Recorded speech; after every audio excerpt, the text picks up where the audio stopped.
मैं Greece God जी जीवन परिवर्तन चैनल में आपका स्वागत है। मेरे प्यारे मित्रों, एक नए टॉपिक के साथ हम लोग आपके सामने हाजिर। आज हम हमारे देश को ये बताना चाहते हैं, आज हमारे समाज को ये बताना चाहते हैं कि अपने पास ज़्यादा नहीं तो अगर 3 चीज़ है तो आपको सफल होने से कोई नहीं रोक सकता। आपके पास अगर 3 चीज है तो आपको सफल होने से कोई नहीं रोक सकता, ये मेरा विश्वास है। अब आप लोग गौर कीजिएगा और ध्यान दीजिएगा और तीनों चीजों पर अमल कीजिएगा। आप 3 चीज पे अमल करते हैं, मेरा विश्वास है कि आपको सफल होने से कोई नहीं रोक सकता है। नंबर 1,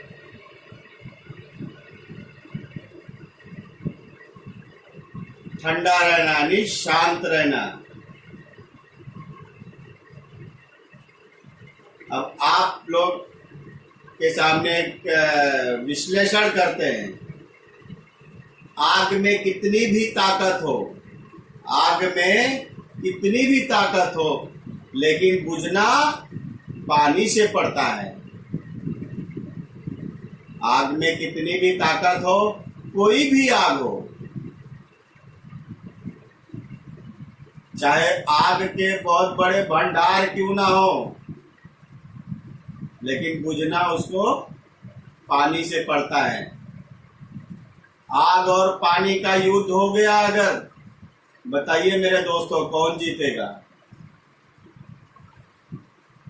इसका उत्तर आप ही दे दीजिए कि आग पानी के युद्ध हो गए तो कौन जीतने वाला है, आग की पानी? आग कितना भी बलशाली है कि उसमें उंगली भी टच करेंगे तो जल जाता है। आग के नजदीक नहीं रह सकते हैं। आग के अगर 4 फुट दूरी से भी जा रहे तो अपने को जला देगा, उसकी गर्मी हम बर्दाश्त नहीं कर पाएंगे। लेकिन जहां वो पानी से युद्ध किया, जहां ऊपर पानी पड़ा, आग का विनाश हो जाएगा। तो मेरे दोस्तों, उसी का दूसरा नाम है क्रोध। उसी का दूसरा नाम है क्रोध।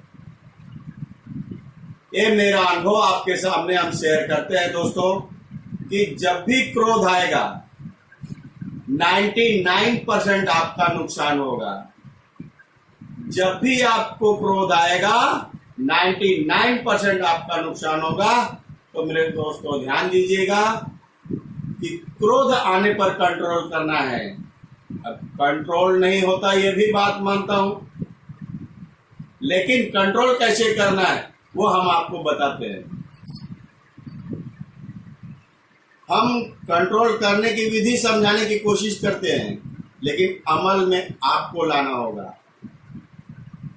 क्योंकि कोई चीज जब तक अमल में नहीं लाई जाएगी तब तक उसका कोई मतलब नहीं। जैसे आपने देखा, मुझे बुखार आ गया, मैंने डॉक्टर के पास जाकर के गोली लेके आया, लेकिन मेरे दोस्तों, अगर उस गोली को ऐसा सामने रख करके सिर्फ हम देखते रहेंगे तो क्या मेरा बुखार जाएगा? नहीं, कदापि नहीं जाएगा और कभी ठीक नहीं होंगे आप। लेकिन अगर उस गोली को, उस औषधि को, उस टेबलेट को अगर हम ग्रहण कर लेते हैं, अम्ल में ले लेते हैं या उसे खा लेते हैं, तो मैं निश्चित ही मेरा बुखार चले जाएगा। तो इसी प्रकार से जो हम आपको बताने जा रहे हैं, अगर आप उस पर कंट्रोल कीजिएगा तो निश्चित तौर पे आप जो है उससे विजय पाकर ही रहेंगे। क्रोध आता है, सबको आता है, लेकिन कंट्रोल करना है। कंट्रोल कैसे करना है। आप एक ध्यान दीजिएगा कि अगर मुझे किसी के प्रति तकरार हो गई, झगड़े हो गए, तो उस समय जब क्रोध आता तो सोचने की क्षमता नहीं रहती है। उस समय तो आदमी क्रोध से इतना पागल हो जाता है, सामने वाले का मर्डर कर दे, कत्ल कर दे, या जहां तक हो सके उसका विनाश करने पे तत्पर हो जाता है। लेकिन हम कहना चाहते हैं कि जब भी आपको क्रोध आए तो आप जिसके प्रति आता है उसके प्रति बैठ करके और एक कागज में लिखिए कि मैं इसका क्या क्या करने वाला हूँ। मैं इसको मारूंगा, पीटूंगा, हाथ तोड़ूंगा, पैर तो जो भी आपके मन में आता है उसको लिख डालिए।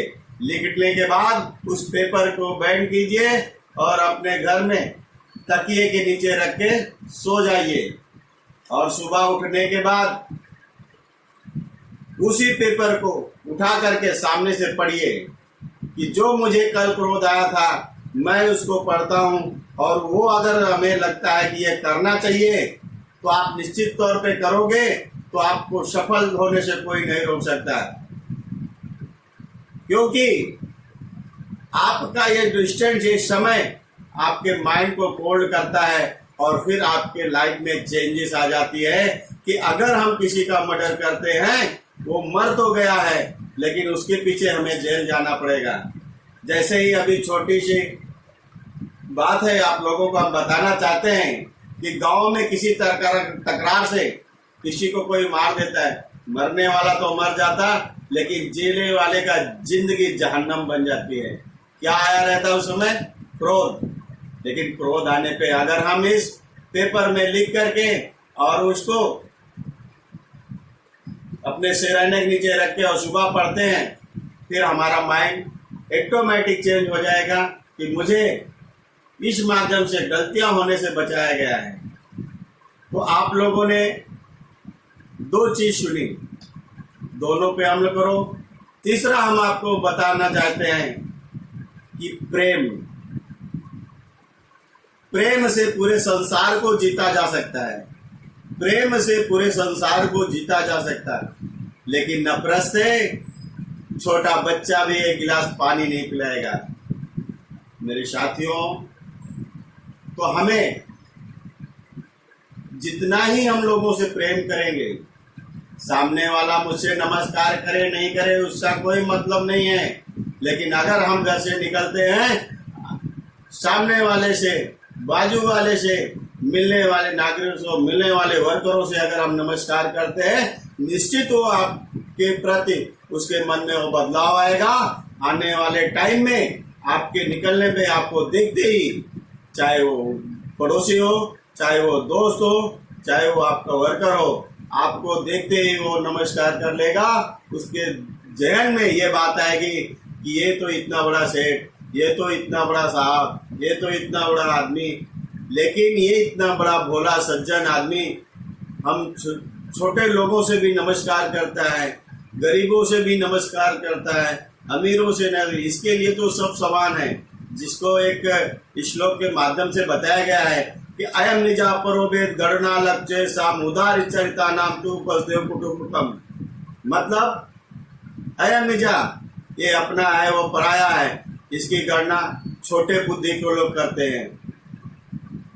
परोभेद गणना लक्ष्य साम, ये छोटे दिमाग, छोटी सोच वाले करते हैं, जिसे कहते हैं कि छोटी सोच और पैरों की मोच इंसान को कभी आगे बढ़ने नहीं देती है। उदार चरिता नाम तू बसदेव को, उदार चरित्र मतलब बहुत विशाल चरित्र, बहुत विशाल दिल होगा, जो पूरे पृथ्वी को अपना परिवार मानते हैं। चलो हम पृथ्वी की बात तो छोड़ दें, कम से कम हमारे जो हेली मेली छोटा परिवार है उसी को अपना मान लें। जो मिले हमारे मित्रों उनको अपना मान लें, जो रोजमर्रा के सुबह से निकले शाम तक मिलते हैं उनको ही अपना परिवार मान लें। आपको जीवन में सफल होने से कोई नहीं रोक सकता, ये मेरा दावा है।